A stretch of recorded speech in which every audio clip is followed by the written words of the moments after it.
नमस्कार साथियों, शुरुआत करते हैं आज के नए प्रैक्टिस सेशन की, जिसमें सुपर टेट एग्जाम के लिए प्रारंभिक शिक्षा के नवीन प्रयास से टॉप महत्वपूर्ण वर्णनायन के रूप में 15 प्रश्न हैं। जो डियर आपके सिलेबस में प्रारंभिक शिक्षा के नवीन प्रयास है, 10 अंक के प्रश्न इसमें सुपर टेट या शिक्षक भर्ती में आना तय है। पूरे वीडियो पर अंत तक बने रहिएगा। ये चैनल पर निरंतर आपको सुपर टेट और यूपी टेट से रिलेटेड लगातार वीडियो अपलोड हो रहे हैं। चैनल का सपोर्ट कीजिए, वीडियो को लाइक कीजिए, शेयर कीजिए। आइए शुरुआत करते हैं। पहला प्रश्न आप देख पा रहे हैं, निःशुल्क एवं अनिवार्य बाल शिक्षा अधिकार अधिनियम किस वर्ष बना था? तो जो निःशुल्क एवं अनिवार्य बाल शिक्षा अधिकार अधिनियम था डियर, वो बना था 2009 में, जिसे आरटीई एक्ट कहते हैं।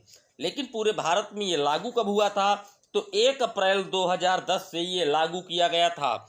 चलते हैं अपने अगले पॉइंट की ओर। अगला पॉइंट कह रहा है, एनसीएफ 2005 के निर्माण हेतु गठित राष्ट्रीय संचालन समिति के अध्यक्ष कौन थे? डियर, मैं आपको बता दूं, जो एनसीएफ है वो रविंद्रनाथ जी के टैगोर जी के एक निबंध संग्रह सभ्यता और प्रगति से लिया गया था। इसका जो पहला संस्करण था ये 1975 में आया था, लेकिन जो नवीनतम एनसीएफ है वो 2005 में आया था। और इस संचालन समिति के जो अध्यक्ष थे वो थे प्रोफेसर यशपाल। यशपाल समिति अगर पूछ ले कब आई थी, तो 1992 में आई थी। और इनका एक वाक्य था, एजुकेशन विदाउट बर्डन, शिक्षा बिना बोझ के। ये भी एग्जाम में कई बार पूछा गया है। ये डॉक्टर यशपाल जी का ही एक कोटेशन है, नोट डाउन कर लीजिएगा।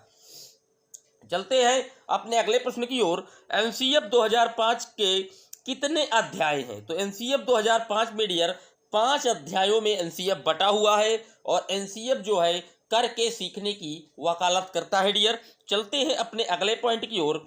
कस्तूरबा गांधी बालिका विद्यालय परियोजना कब से प्रारंभ की गई थी? तो जो कस्तूरबा बालिका विद्यालय परियोजना है ये कहीं ना कहीं आवासीय विद्यालय होते हैं, और 2004 और 5 में इसकी शुरुआत की गई थी। और इसमें जो एडमिशन्स है वो 6 to 8 में, और केवल आप कह सकते हैं लड़कियों के लिए ही ये केवल विद्यालय बनाए गए हैं। चलते हैं अपने अगले प्रश्न की ओर। अगला जो हमारा प्रश्न है, ईसीसीई किस वर्ग के बच्चों के लिए होता है?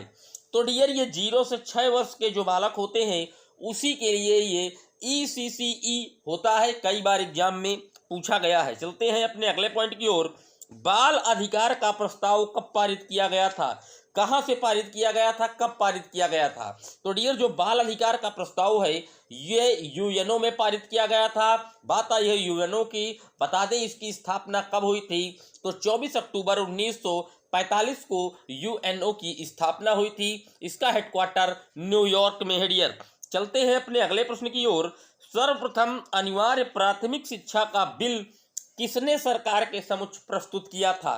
तो जो अनिवार्य शिक्षा आप देख पा रहे हैं, 6 से 14 वर्ष तक के बच्चों को फ्री एजुकेशन दिया जा रहा है।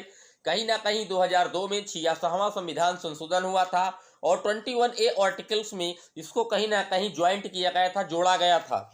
तो सबसे पहले जो सरकार के सामने इस बिल को पेश किया था वो किए थे गोपाल कृष्ण गोखले।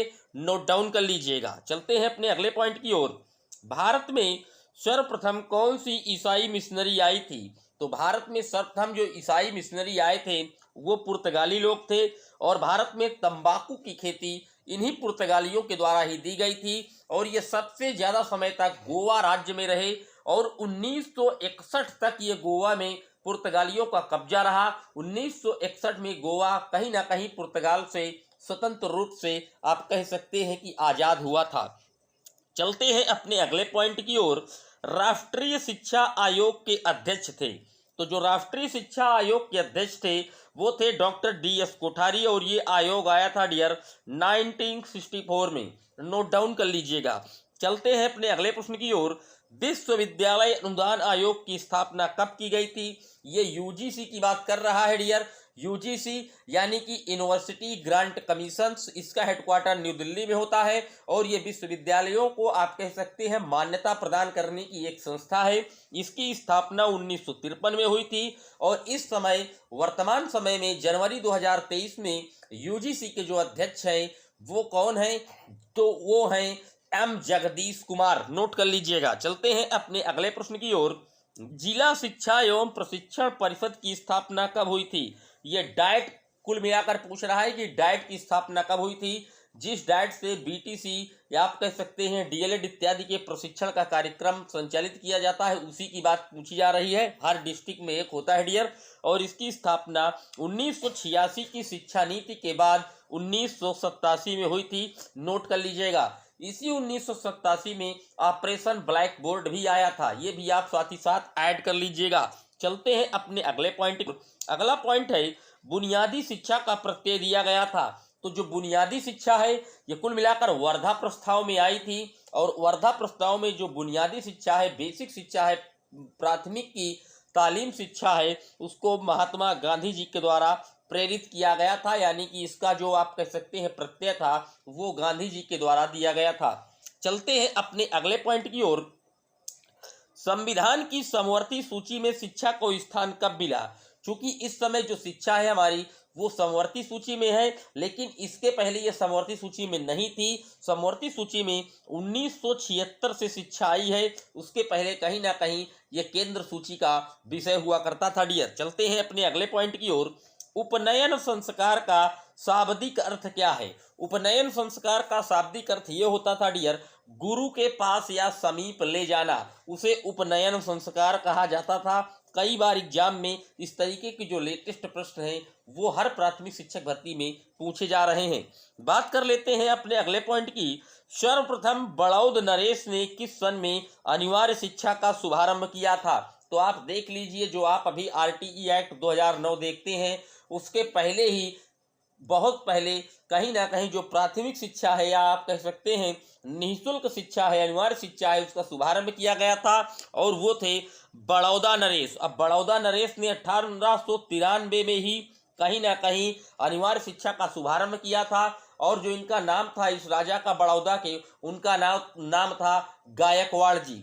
अब बात आई है 1893 की, तो बता दें 1893 ही विश्व धर्म सम्मेलन हुआ था शिकागो में, जिसमें भारत की तरफ से स्वामी विवेकानंद जी ने इसमें शिरकत की थी, और उनका जो वो भाषण था वो विश्व प्रसिद्ध हुआ था। इसी 1893 की वजह से उसको भी आप नोट कर लीजिएगा।